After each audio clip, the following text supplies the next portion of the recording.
Assalamualaikum. Waalaikumsalam warahmatullahi wabarakatuh.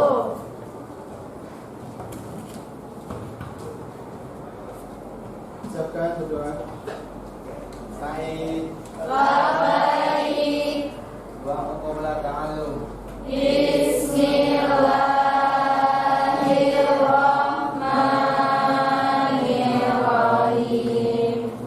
Allahumma allimna ma jahilna wa zakkirna ma nasina wa fahimna ma la nafham wa zidna ilma wa alhiqna bis sholihin.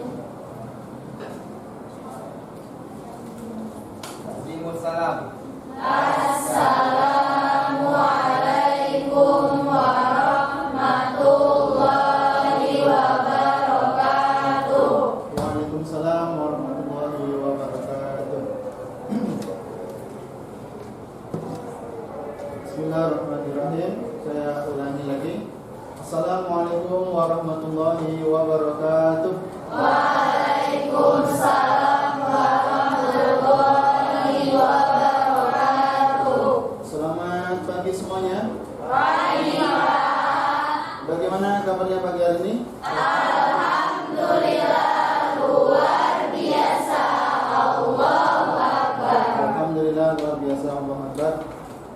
Bismillah, alhamdulillah. Wassalatu wassalamu ala asrofil anbiya'i wal mursalin Sayyidina Muhammad Muhammadin wa ala alihi wa sahbihi asma'in amma ba'du.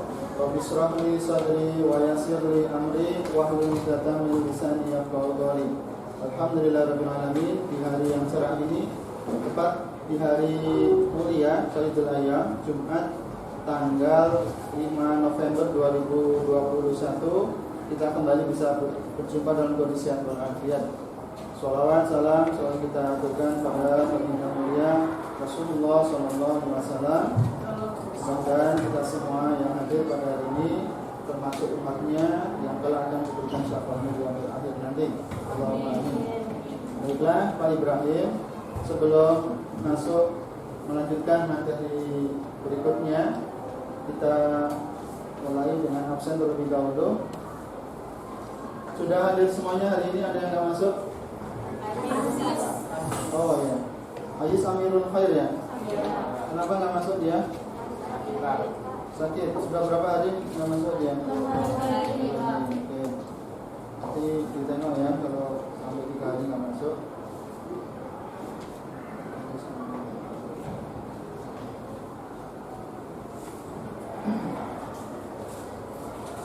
Baiklah, kali ini Bapak akan membawakan tema baru, judul baru dari materi fikih, yang mana kita kemarin sudah membahas tentang apa kemarin? Zakat. Sekarang kelanjutan daripada materi berikutnya setelah zakat, yaitu di dalam materi fikih, yaitu tentang haji dan umrah. Oke. Di dalam haji dan umrah,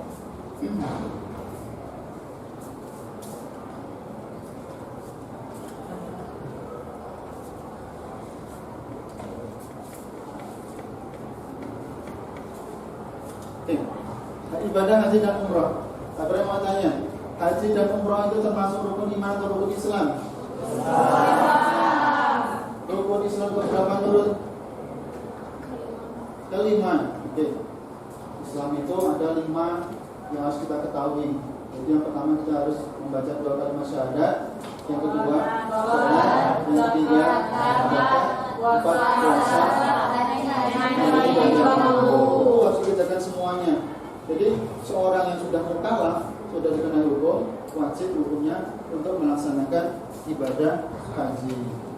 Berikutnya, di sini ada standar kompetensi dasar dan indikator. Setiap mata pelajaran itu pasti ada yang namanya standar kompetensi.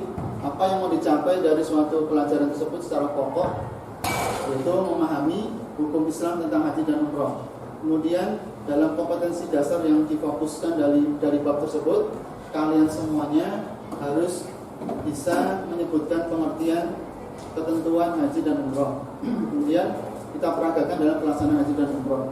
Nanti kita Pak Ibrahim akan melaksanakan kegiatan kelompok kecil belajar. Nanti bisa library riset ataupun dari berbagai macam sumber kita bisa mencari referensi dari bahasa pelaksanaan haji dan umroh. Bagaimana simulasi di dalam manasik haji, nanti kita bisa lihat bersama. Kemudian indikator ketercapaian. Indikator daripada materi haji dan umroh ada 11. Kalian semuanya di setiap pelajaran, khususnya pelajaran fikih, jika sudah bisa menguasai ke-11 ini, insya Allah tuntas dari materi pelajaran haji dan umroh. Karena setiap guru akan membuat soal berdasarkan indikatornya dan tujuan pembelajarannya itu. Yang pertama, indikator dari materi ini yaitu menjelaskan pengertian haji dan umroh serta dasar hukumnya. Kemudian berikutnya yang kedua yaitu syarat-syarat haji dan umroh. Ada beberapa syarat-syarat haji dan umroh. Kemudian yang ketiga, rukun, wajib serta perbedaan antara keduanya. Haji dan umroh itu perbedaannya bagaimana? Kemudian masuk ke dalam yang keempat, menjelaskan rukun umroh. Kemudian yang kelima, sunnah-sunnah haji dan umroh. Yang keenam, beberapa larangan-larangan pada waktu melaksanakan ibadah haji dan umroh. Ada beberapa yang kita nggak boleh dikerjakan, dilanggar. Kalau kita melanggar nanti kena dam, kena denda, kena ta'zir berupa kita harus membayar. Kemudian berikutnya yang ketujuh, bisa menunjukkan dalil nakhli. Nakhli itu berasal dari Al-Quran ataupun dari As-Sunnah tentang ibadah haji dan umroh. Kemudian ke-8, menjelaskan hikmah dan fungsi ibadah haji dan umroh. Ke-9, menjelaskan bentuk-bentuk pelaksanaan ibadah haji dan umroh. Ke-10, menjelaskan tata cara pelaksanaan ibadah haji dan umroh. Yang terakhir, kita peragakan pelaksanaan ibadah haji dan umroh dengan melakukan manasik haji di sekolah. Nanti kita lakukan untuk berikutnya pada pertemuan minggu yang akan datang yang ke-11, yaitu peragaan pelaksanaan haji dan umroh. Next, berikutnya pengertian haji dan umroh. Haji itu secara bahasa atau secara etimologi berasal dari kata al-hajj, itu menyengaja, mengunjungi, berkunjung.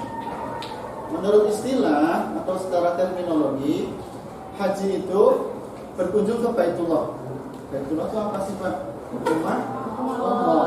Jadi setiap masjid adalah rumah Allah. Nah, pusatnya masjid di seluruh dunia adalah Ka'batullah, yaitu Baitullah, rumahnya Allah. Bukan berarti Allah itu di situ tempat tinggalnya. Itu ada sebagai muara pusat seluruh dunia menyembah kepada Allah, sentralnya di situ, fokusnya di situ. Nah, kemudian menurut istilah berkunjung ke Baitullah untuk melaksanakan beberapa rangkaian ibadah haji yang ditentukan dengan syarat dan waktu tertentu. Dasar hukum ibadah haji ada dalam Quran surah Al-Imran ayat 97. Coba dibaca. Nah, Imam Riani mana? Silakan dibaca. Nampak? Nampak? Isra Mina mana? Ya, Isra Mina dibaca ayatnya. Oh, enggak nampak, dan dekat.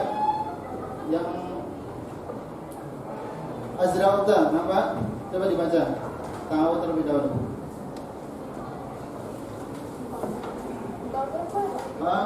Boleh.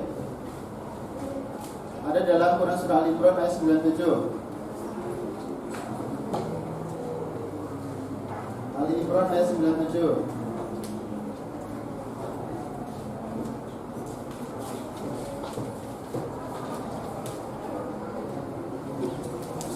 Ustaz dulu.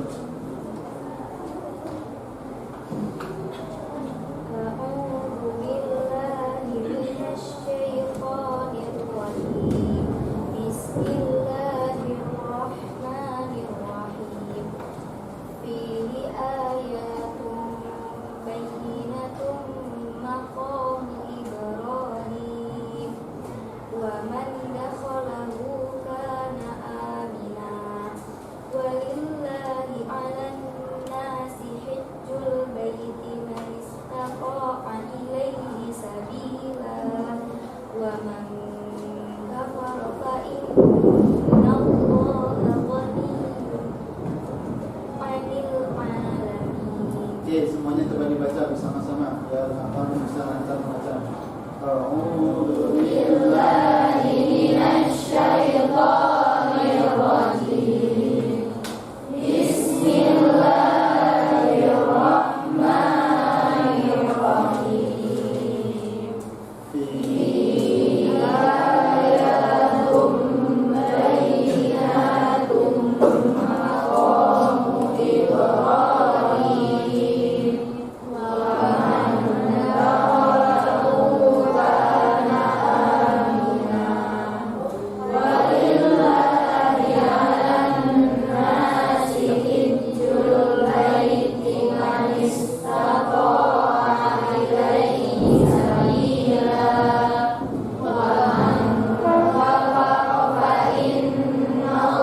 syarat haji.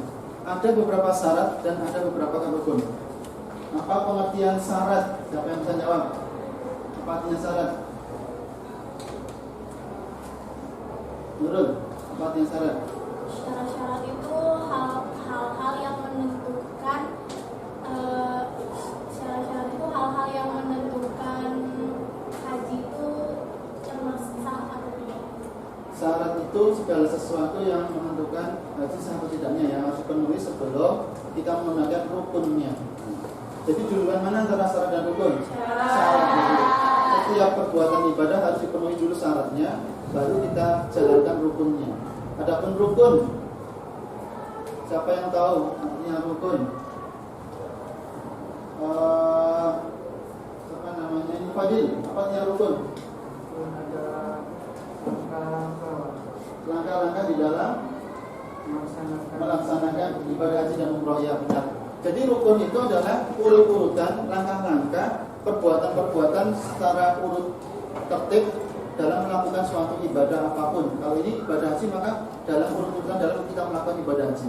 Syarat-syarat haji yang pertama yaitu harus beragama Islam.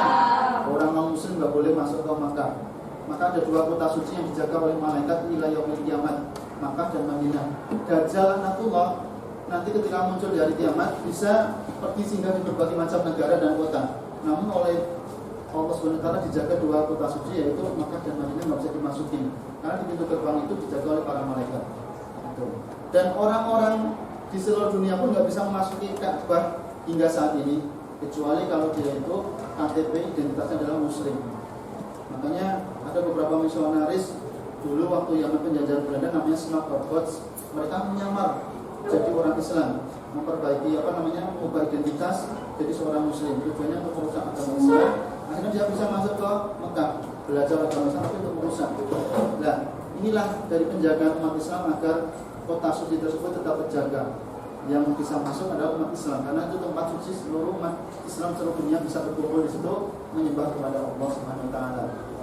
Syarat-syarat haji yang pertama agama Islam, 2 harus sudah dewasa balik. Kalau kanak-kanak boleh haji enggak? Boleh enggak? Boleh. Bagaimana hukumnya haji buat kanak-kanak? Sunnah. Kalau dia sudah dewasa kena hukum wajib, harus menjaga. Jadi dia tetap dapat ibadah tapi hukum sunnah. Kemudian berakal sehat, bukan orang yang gila atau majnun. Kemudian mampu secara fisik, rohani, kuat. Kemudian secara keuangan, ekonomi juga mampu. Dan merdeka, bukan seorang budak atau hamba sahaya. Kalau dia seorang tahanan atau budak dimerdekakan boleh, atau diongkosi sama majikannya boleh. Ada beberapa kriteria mampu di sini. Kriteria mampu di sini yaitu harus sehat jasmani, aman dalam perjalanan, tidak membahayakan secara tubuhnya, dia nggak bawa virus, dia nggak sakit-sakitan di jalan sehingga mengkhawatirkan nyawanya. Memiliki biaya haji dan umroh setelah biaya hidup keluarga selama ditinggalkan. Jangan sampai orang tuanya haji, anak-anaknya kelaparan, nggak punya biaya untuk makan, nggak boleh. Harus cukup untuk keluarga di rumah selama ditinggalkan ibadah haji. Bagi perempuan harus sesuai dengan muhrimnya. Muhrim itu siapa Pak? Orang yang sah untuk bisa melakukan ibadah haji atau bisa menemani dia selama perjalanan itu. Kemudian materi berikutnya itu tentang rukun haji. Ada ihram, wukuf, tawaf, sya'i, tahallul, dan tertib. Nah, rukun ini boleh ditinggalkan tidak? Tidak. Kalau ditinggalkan salah satu, nggak ada ihramnya, sah nggak? Nggak sah. Nggak ada wukuf, tawaf, nggak sah. Satu aja ditinggalkan, hajinya nggak sah. Walaupun nggak ada orang melihat Pak, benar. Walaupun nggak ada orang melihat, tapi Allah Maha melihat. Ibadah kita sia-sia. Hajinya cuma terbang aja mabur, naik pesawat. Nanti pulang dapat titel haji, tapi nggak diterima oleh Allah. Nah, kalau dia nggak diterima oleh Allah, dia harus ulang ibadah haji lagi. Kemudian ada namanya ihram, itu memakai pakaian ihram, niat awal kita. Ihram itu seperti kita waktu mau sholat, melakukan takbiratul ihram, Allahu Akbar, itu takbir untuk memulai ibadah sholat, penyerahan diri kepada Allah. Nah, ihram ini diawali dengan memakai pakaian yang tidak berjahit, baik laki-laki itu. Kemudian wukuf di padang Arafah. dimulai dari tergelincirnya matahari tanggal 9 Zulhijjah sampai terbitnya fajar tanggal 10 Zulhijjah atau hari raya Nahar, hari raya Idul Adha. Wukuf ini adalah puncaknya ibadah haji. Ujian yang paling besar di dalam ibadah haji adalah wukuf. Nanti dikumpulkan di Padang Arafah. Padang Arafah itu tempat yang sangat lapang, berkumpul semuanya di situ, nggak ada manusia di situ ibaratkan gambaran nanti ketika manusia dibangkitkan di padang mahsyar, dikumpulkan seluruh dunia itu. Jadi pengingat kita nanti ketika kita dibangkitkan di hari kiamat, berkumpul jadi satu seperti itu. Kemudian yang ketiga adalah tawaf berkeliling Ka'bah selama 7 kali putaran, diawali dari Hajar Aswad. Putarannya tawaf itu searah jarum jam atau berlawanan jarum jam? Siapa yang tahu? Searah jarum jam atau berlawanan jarum jam? Berlawanan dengan jarum jam. Kemudian berikutnya sa'i. Sa'i itu adalah apa? Lari kecil. Ini itiba. Itiba itu apa Pak?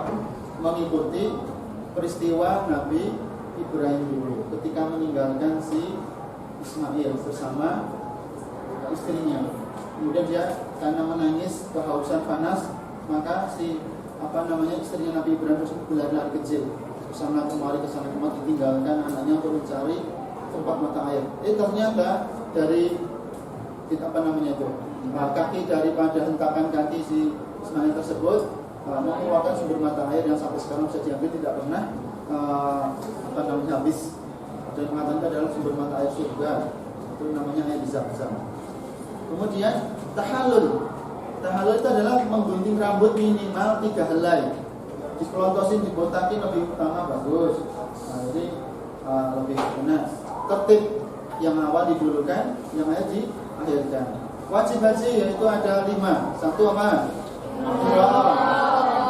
Dua. Kita apa Nabi?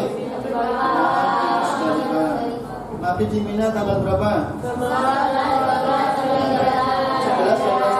11, 4 melompat jumroh ada 3 macam. Apa itu? Yang kelima tawaf wada. Tawaf wada itu tawaf penghabisan. Kemudian berikutnya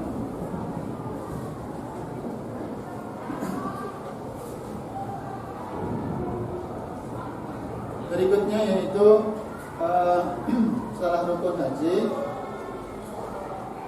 larangan haji. Ada beberapa larangan.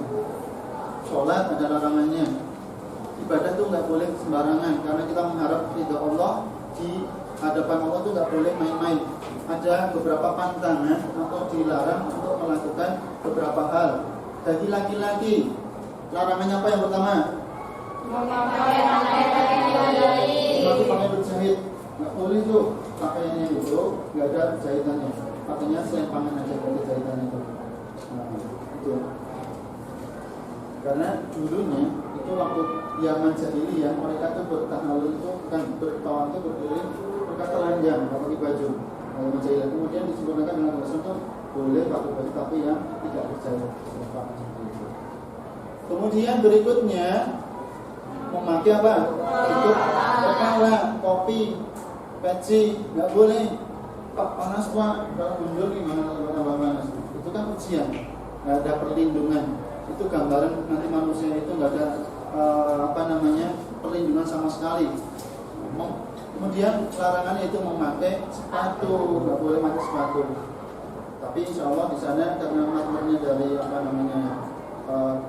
alasannya dari makmur itu insya Allah kita buat. Kemudian larangan bagi perempuan memakai apa itu? Tutup muka atau niqab, cadar, nggak boleh. Kemudian kedua, memakai sarung tangan nggak boleh juga. Larangan bagi laki-laki dan perempuan. Yang pertama, memakai wangi-wangian. Pak, kenapa semuanya dilarang-larang? Karena kita memang benar-benar alami menghadap kepada Allah itu nggak ada barang-barang duniawi. Semua dalam kondisi polos seperti kita dibangkitkan. Nanti menghadap kepada Allah itu nggak ada sama sekali kaitan dengan dunia. Memakai wangi-wangian dilarang. Yang kedua, mencabut dan mencukur rambut atau bulu atau di badan nggak boleh. Kalau seandainya dilanggar gimana Pak? Kena yang namanya dam atau denda. Kemudian memotong kuku nggak boleh. Menikahkan atau menjadi wali pernikahan. Yang kelima, bagi yang sudah bersuami istri pergi berdua, dia pergi menginap satu hotel, melakukan hubungan badan sesudah tahalul pertama, itu nggak boleh. Bersetubuh sebelum tahalul pertama, itu dilarang juga, nggak boleh. Kalau dia dilanggar maka dia harus membayar denda. Kemudian berburu atau membunuh binatang buruan yang halal di tanah haram. Jadi di sana itu kenapa disebut haram? Karena di situ dua tanah suci tersebut, Makkah Madinah itu umat Islam dilarang melakukan perbuatan maksiat atau kejahatan-kejahatan. Kemudian berikutnya yaitu denda haji atau dam. Dam itu adalah melanggar larangan seperti memakai pakaian berjahit dan tutup kepala bagi laki-laki, tutup muka buat perempuan, ataupun dia memakai wangi-wangian, mencukur rambut, memotong kuku, menikahkan, menjadi wali dalam pernikahan, bersetubuh di waktu yang dilarang melakukannya. Kemudian dia harus membayar berupa denda. Yang pertama yaitu menyembelih seekor kambing. Yang kedua puasa 3 hari berturut-turut. Kalau puasa hari ini dapat sehari, besok lagi 2 hari, nggak boleh selang-seling. Harus satu runtut 3 hari. Kemudian bersedekah sebanyak 9 liter makanan kepada 6 orang fakir miskin. Kalau bisa punya uang, maka dia boleh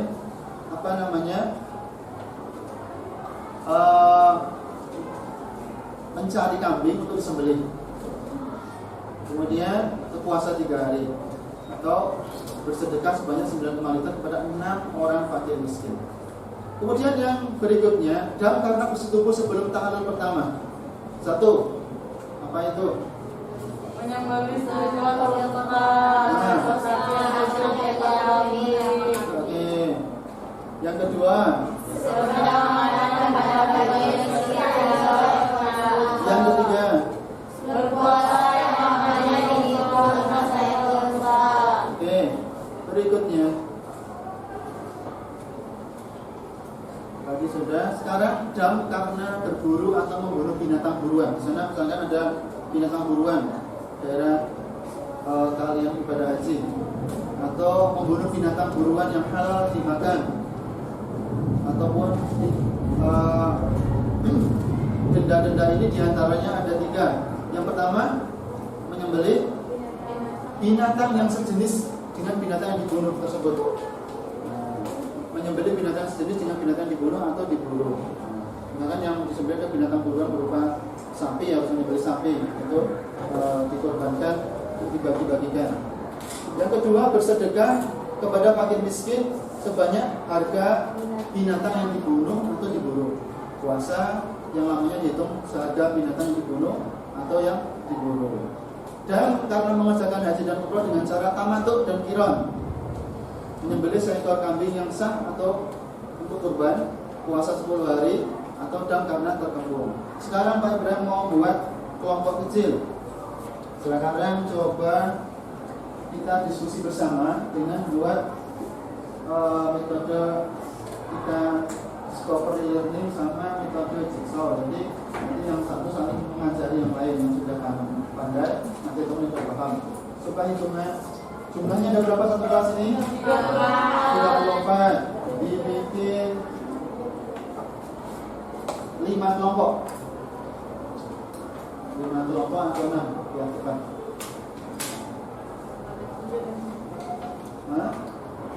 5? Boleh? Oke, bikin 5 kelompok. Hitungan A, B, C, D, E. A, B, C, D, E. Yang A sama A, B sama B, C sama C, D sama D. Hitungan.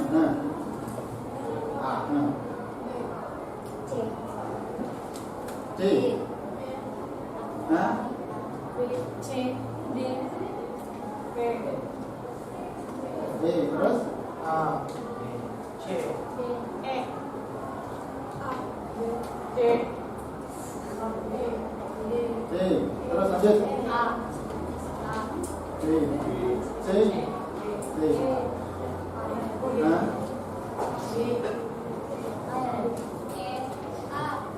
Oke, sekarang A sama A, B sama B, C sama C, D sama D. Coba kumpul di sebelah sini A, sini B, sini C, sini D, belakang E. Oke, digabungkan menjadi 4 jadi 1.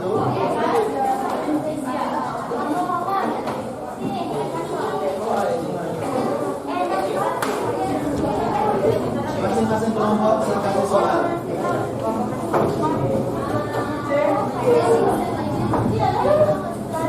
Lanjut, saudara langsung ya. Sama sini gabung. Kelompok A, coba berdiri dijawab dari hasil diskusi kelompok A. Silakan perwakilan dari kelompok A dibaca hasil dari diskusinya. Berdiri boleh satu-satu untuk mempresentasikannya. Silakan berdiri. Assalamualaikum warahmatullahi wabarakatuh. Waalaikumsalam warahmatullahi wabarakatuh. Nama saya Marsha dari kelompok 1 atau kelompok A. Ini saya akan menjelaskan apa yang tadi kami diskusikan. Yaitu yang pertama, apakah yang dimaksud dengan haji dan umroh? Nah, di sini menurut bahasa haji itu ialah mengunjungi. Sedangkan menurut istilah haji itu adalah sengaja berkunjung ke Baitullah atau ke rumah Allah. Untuk melaksanakannya ada beberapa rangkaian kegiatan ibadah haji yang telah ditentukan dengan syarat dan waktu tertentu. Nah, jadi sampai yang tadi ada di PPT Bapak jelaskan tadi, apa pengertian dari haji itu adalah mengunjungi rumah Allah bagi orang yang diwajibkan bagi orang yang mampu. Sementara umroh itu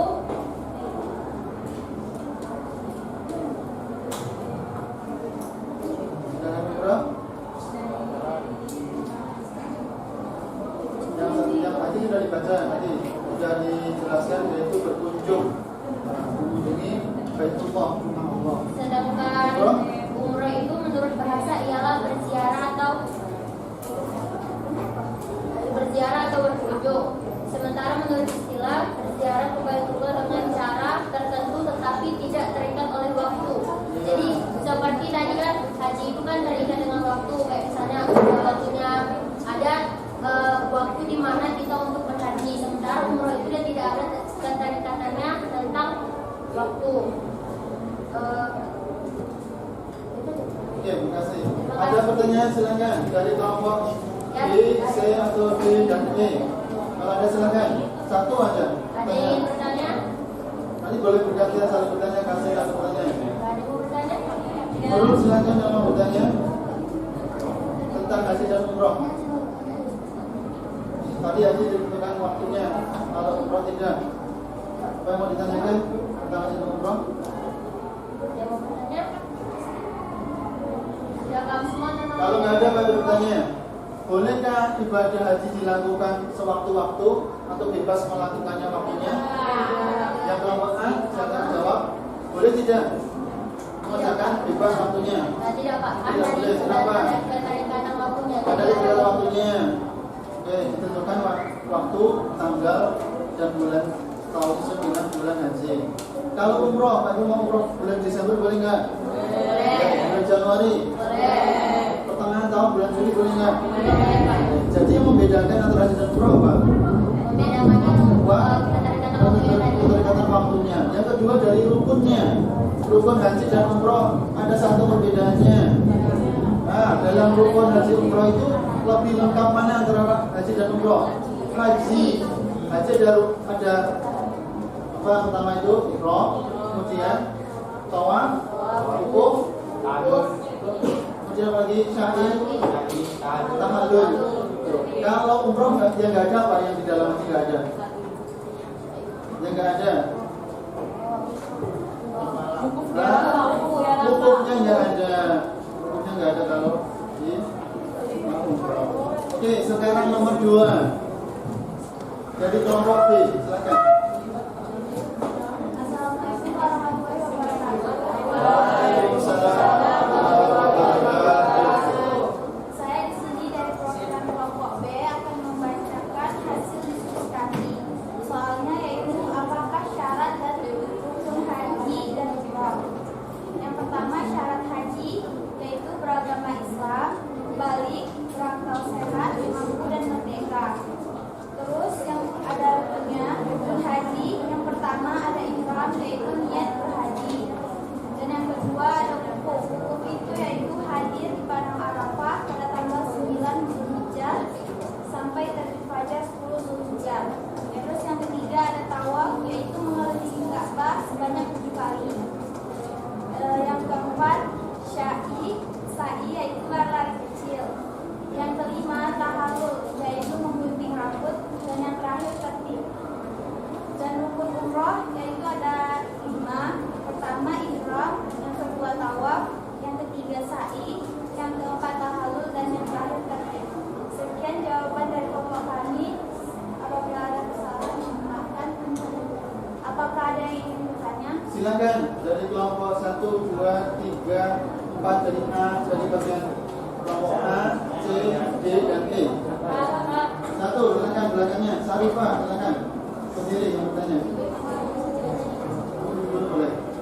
Silakan. Assalamualaikum warahmatullahi wabarakatuh. Nama saya Syarifah, saya berasal dari kelompok 4 Rumah Putih. Kami bertanya apa saja wajib dan sunnah haji. Oke. Dari pertanyaan dari kelompok C ya. Oh, kelompok D. Kelompok D, kelompok yang keempat. Apa saja daripada sunnah haji? Ada beberapa amalan wajib, ada beberapa amalan sunnah. Sunnah itu tidak bagian daripada wajib, tapi boleh dikerjakan dan ditinggalkan dia tidak jadi masalah. Namun seorang Islam yang meninggalkan sunnah rugi, sudah dikasih waktu kesempatan tapi dia tidak lakukan, maka dia tidak mendapatkan tambahan pahala. Sedangkan yang melakukan sunnah dia akan diberikan tambahan pahala oleh Allah yang berlipat-lipat. Kalian tahu ibadah haji di kota Mekah itu siapa yang sholat di situ pahalanya berkali-kali lipat, bisa beribu-ribu lipat daripada kita sholat di masjid biasa. Makanya banyak orang itu banyak sholat sunnah, tahajud, duha, dia bisa bertawaf berkali-kali, bisa berbuat sampai ribuan kali. Dia berikan kemampuan kesehatan dan diberikan kekuatan fisik oleh Allah. Ada yang bisa berumrah berkali-kali sekaligus ibadah haji itu. Jadi dimaksimalkan sehingga nanti pulang dia puas bisa melakukan ibadah-ibadah di kota suci dengan maksimal. Sudah bisa ditemukan jawaban daripada amalan sunnah di dalam materi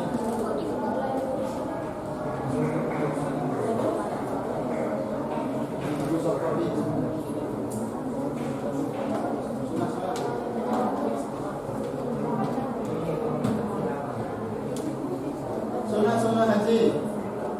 Ada yang tahu kelompok lain?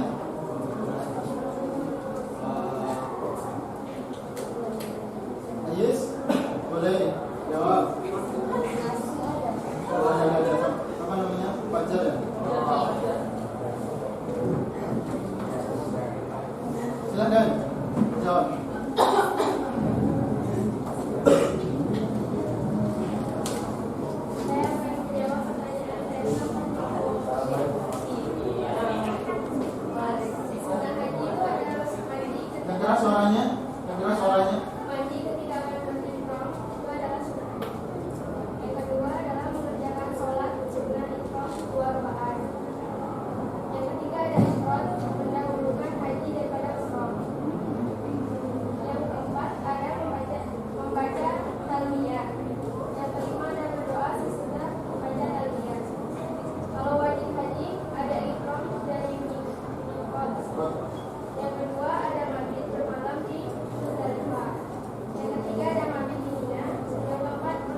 Yang pertama sunnah haji apa?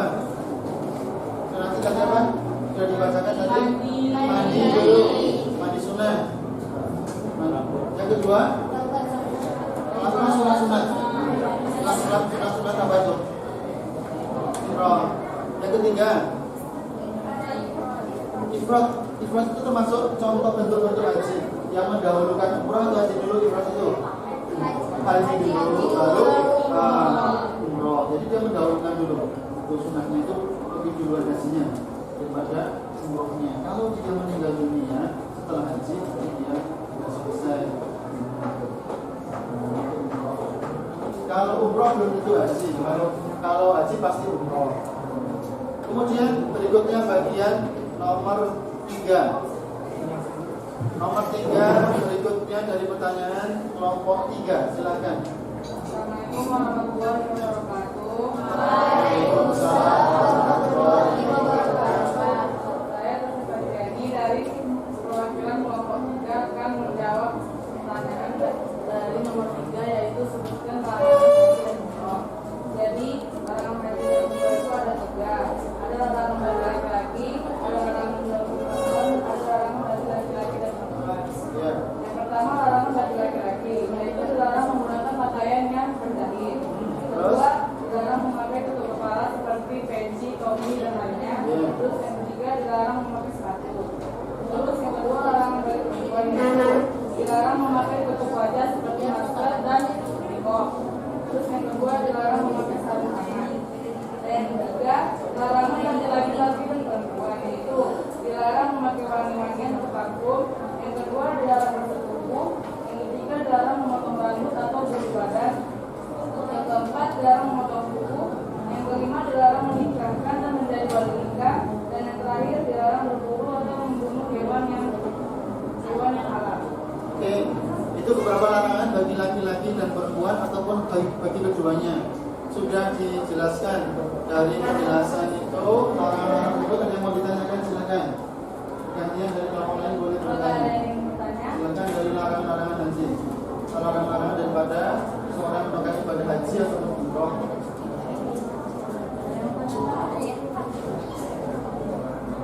Silakan, satu tuh. Silakan. Tasya. Ya, kita belakang. Tadi larangan. Kalau misalnya nih bagi haji terus kita melakukan larangan itu, tapi kita lupa untuk mengganti dan tadi itu gimana? Yang ganti itu kayak mana? Bagaimana pertanyaannya? Apabila dia melakukan larangan, Tapi dia lupa untuk Tapi membayarnya, Pak. lupa membayarnya. Itu gimana cara?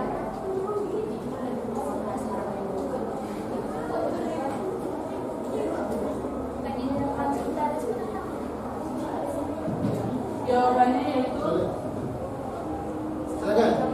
haji dan umroh itu enggak sama, karena dia melakukan larangan tapi membayarkan. Oke, jadi seseorang yang melanggar larangan-larangan haji itu, dia berkewajiban untuk menutup daripada kesalahan, daripada larangan-larangan yang dilanggar tersebut dengan cara membayar denda yang dia tunaikan selama dia melakukan ibadah haji. Ada beberapa bentuk untuk menyelesaikan pembayaran dalam bentuk dendanya, bisa menyembelih beberapa binatang yang bisa digunakan untuk membayar dam, bisa kambing, sapi ataupun unta, puasa 3 hari berturut-turut, atau memberi makan kepada 6 orang fakir miskin.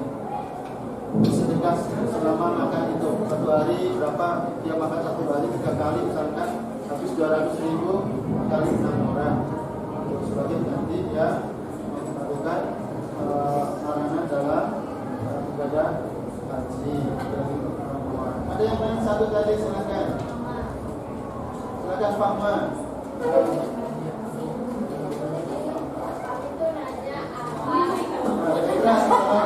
Assalamualaikum warahmatullahi wabarakatuh.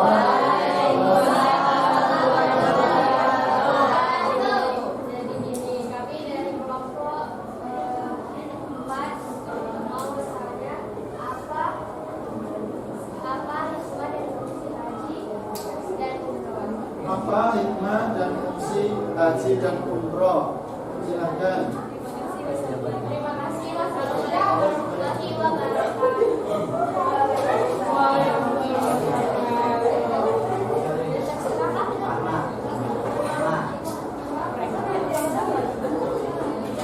Hikmah haji dan umroh nanti akan dijawab oleh kelompok 5. Oke, nanti kita serahkan pada kelompok berapa? 5 ya? Oke. Kita lanjut pada kelompok yang keempat ya. Bagian D, silakan. Kelompok 4 dimulai dari jawabannya. Assalamualaikum warahmatullahi wabarakatuh.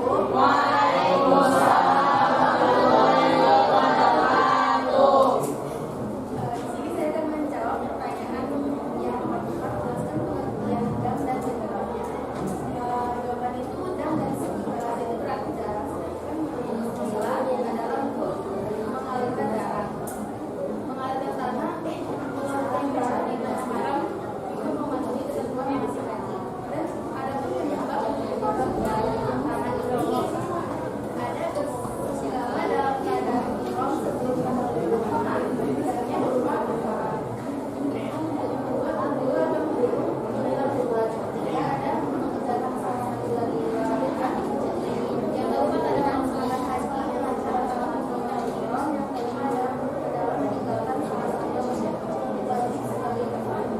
Oke, baik.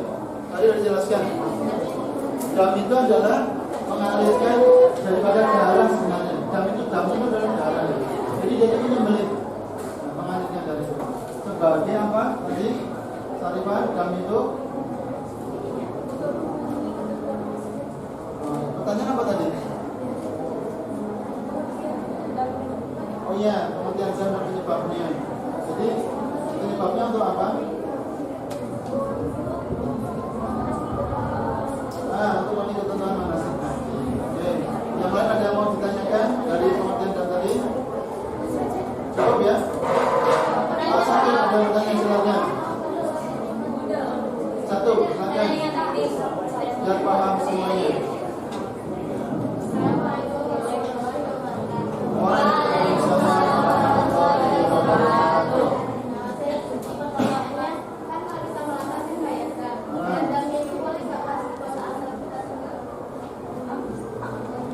Boleh tidak membayarkannya di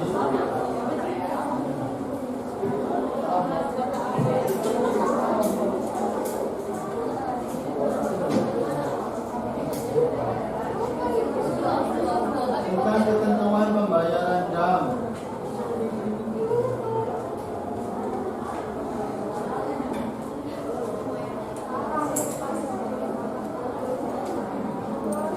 Menit selesai.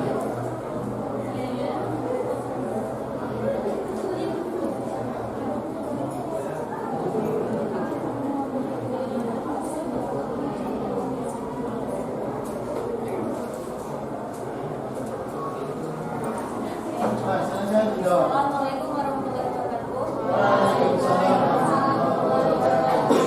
Dan tadi pertanyaannya, bolehkah dilakukan di negara asalkan? Tidak boleh, karena haji dam itu kan dilakukan karena adanya pelanggaran itu sendiri selama haji. Jadi harus dibayar saat itu juga. Terus tempat yang bisa dipakai untuk membayar dam itu adalah kantor pos Arab Saudi, Bank Al-Rajhi, Badan Amal Jamiah Hadiah Al-Hajj Namin Al-Qaidiyah, dan Badan Amal Jamiah Memang Al-Qaidiyah. Oke. Bolehkah dam dibayar di luar tanah suci Makkah atau tanah Arab lain? Di tanah air Bali? Jawabannya tidak boleh. Hanya 4 ketentuannya. Boleh di kantor pos yang ada di sana ya. Tempat-tempat yang Allah perintah apa namanya diberikan ketentuan sah boleh untuk membayar dam. Di sana ada tempat-tempat seperti loker, seperti loket pembayaran. Seperti kalau di sini kantor pos nih, setelah itu rumah zakat. Di situ untuk membayar denda-denda melakukan pelanggaran-pelanggaran untuk mencukupi ketentuan-ketentuan daripada haji atau hingga dan umrohnya sah karena sudah sempurna. Tidak ada lagi dendanya pelanggaran yang sudah ditutupi dengan dam tersebut. Baik, pada pertanyaan yang terakhir, yang ke-5 dari kelompok terakhir yaitu kelompok E. Oke, untuk kelompok 5 silakan dimulai. Assalamualaikum warahmatullahi wabarakatuh.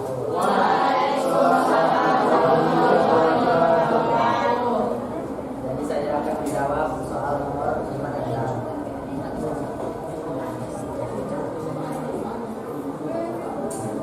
Silakan yang keras suara. Nomor 5 disebutkan bentuk-bentuk pelaksanaan haji. Bentuk pelaksanaan haji ini ada 3. Yang pertama haji ifrad, haji tamattu, dan haji qiran. Kemudian nomor 6, apa hikmah fungsi haji dan umrah? Menjawab pertanyaan Pak juga ini ya. Ya, sekaligus menjawab pertanyaan kelompok D tadi ya, tentang hikmah dan fungsi ibadah haji. Silakan dijawab. Jadi yang pertama memperkuat iman dan takwa kepada Allah. Yang kedua menumbuhkan semangat berkorban. Yang ketiga mempererat ukhuwah Islamiyah antar sesama muslim dan seluruh dunia. Ya. Mengenal yang keempat mengenal tempat-tempat bersejarah seperti Ka'bah, Sofa, Sumur Zam-Zam dan Hajar Aswad. Ya. Terus Kemudian yang kelima mewujudkan solidaritas Islam yang tidak dibatasi oleh suku, bangsa, ras, warna kulit dan negara. oke. Baik. Sudah dijawab oleh kelompok 5. Macam-macam haji ada berapa tadi sudah didengarkan? 3. Haji apa? Kedua.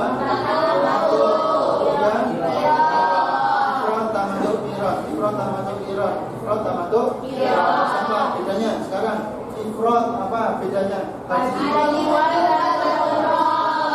dulu baru umrah. Tamattu umrah ya, tidak umrah dan haji bersama-sama. Itu yang qiran atau ifrad? Qiran ya, bersama-sama ya. Kalau tamattu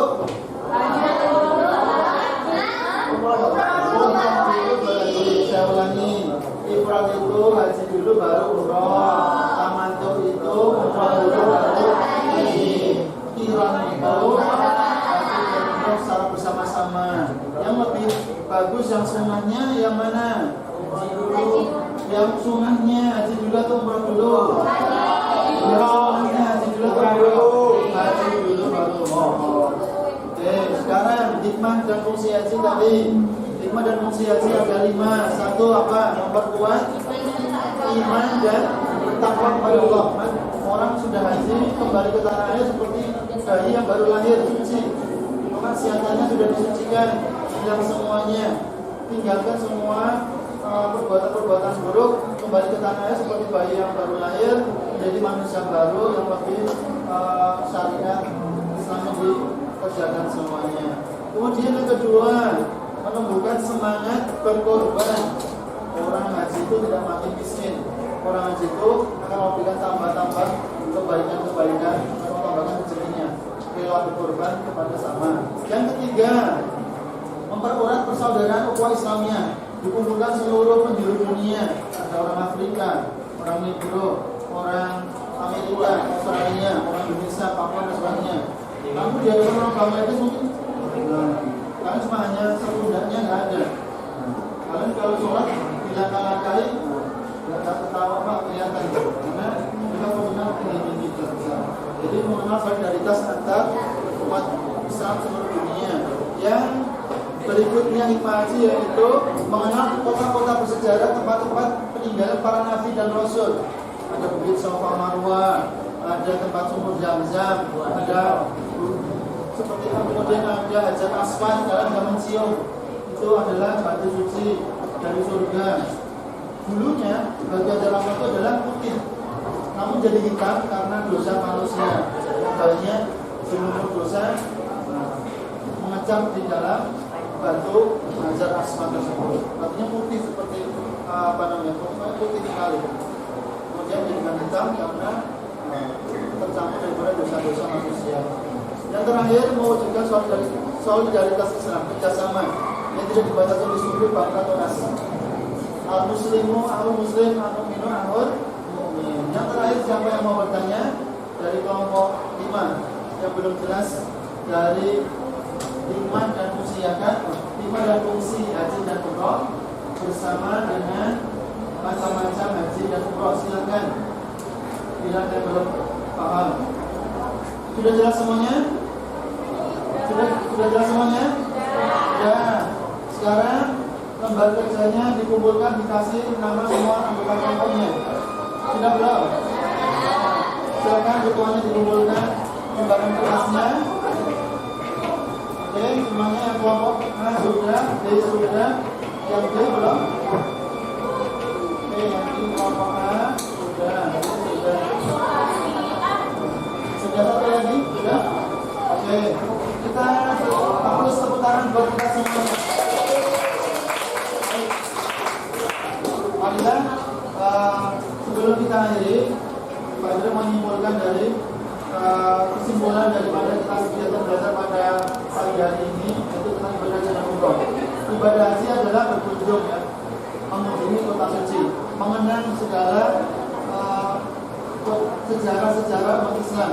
Di situ pernah dilakukan ibadah umroh dan haji, dan juga para nabi dan rasul pernah melakukannya di situ juga. Kemudian dengan adanya ibadah haji dan umroh, kita dipanggil semuanya oleh Allah. Umat Islam itu kalau sudah masuk Islam bersyahadat itu dipanggil memenuhi panggilan Allah, sehingga ada namanya panggilan nama labbaik Allahumma labbaik, labbaik ala salim labbaik, innal hamda laka wal mulk la syarika lak. Kalau haji waktu kecil boleh nggak? Boleh, sunnah hukumnya. Nanti kalau sudah besar boleh wajib. Mudah-mudahan kalian semuanya nanti bisa pergi haji semuanya sempurna imannya. Kalau belum haji berarti belum sempurna. Karena kita kalau sudah Islam mengerjakan ibadah haji yang kelima itu disempurnakan. Bagi yang sudah wajib maka perbanyak berzikir, berniat, berazam dalam hati sambil mengumpulkan uang nanti didaftarkan. Insyaallah nanti Allah panggil melalui panggilan yang sudah ditentukan waktunya dengan kita menginginkannya. Kita akhiri kegiatan pada pagi hari ini dengan bacaan rakaat majlis.